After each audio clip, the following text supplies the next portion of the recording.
Bon alors, qu'est-ce que tu retiens de ce match? À chaud, c'est évidemment la déception qui prime parce que quand on s'inscrit dans cette épreuve magnifique qu'est la Coupe de France, on sait qu'on ne va pas la gagner pour un club amateur comme nous. On sait que le jour où ça s'arrête, en général, c'est cruel. Donc forcément, ça l'est aujourd'hui. Le score est sévère, même si la qualification de Versailles est logique, il faut bien l'avouer. On a un regret sur le match, un seul. C'est cette occasion de la 5e minute, ce poteau.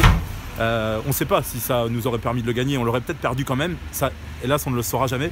On sait aussi que ça peut changer la physionomie d'un match, évidemment quand on est les premiers au score, on n'a pas de réussite sur ce coup-là, le poteau était sortant et nous rentrant.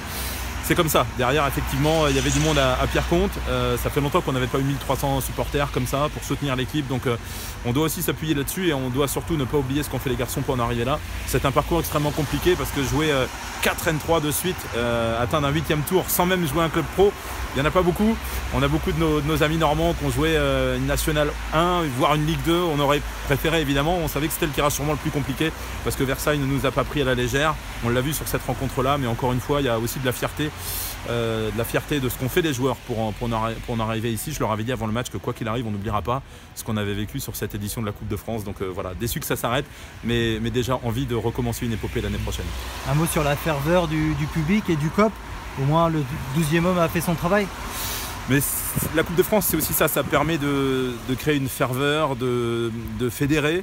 Et c'est vrai que ce qu'ont fait les jeunes du club, c'était fantastique, quoi. Ça fait très longtemps qu'on n'avait pas vu ça, effectivement, à Pierreconte. Donc on doit aussi s'appuyer sur ce qu'on a vécu au niveau de l'effervescence, de la ferveur, pour que ça dure en championnat, parce qu'il y a des matchs importants qui nous attendent.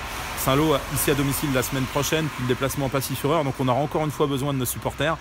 Et tout ce qu'on a emmagasiné comme expérience, comme émotion, eh bien maintenant il faut qu'on le conserve et qu'on arrive à le rééditer en championnat. Ça ne sera pas le plus facile, mais il va falloir qu'on le fasse. On a encore d'autres émotions à aller chercher.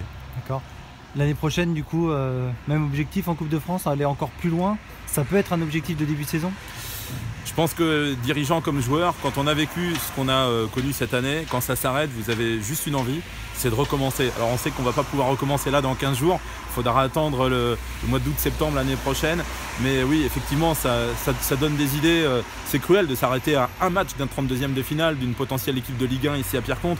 Mais encore une fois, là, à chaud, c'est difficile d'aller expliquer ça aux joueurs. Mais avec un peu de recul, moi je leur dirais qu'effectivement, ça nous donne tous envie de recommencer.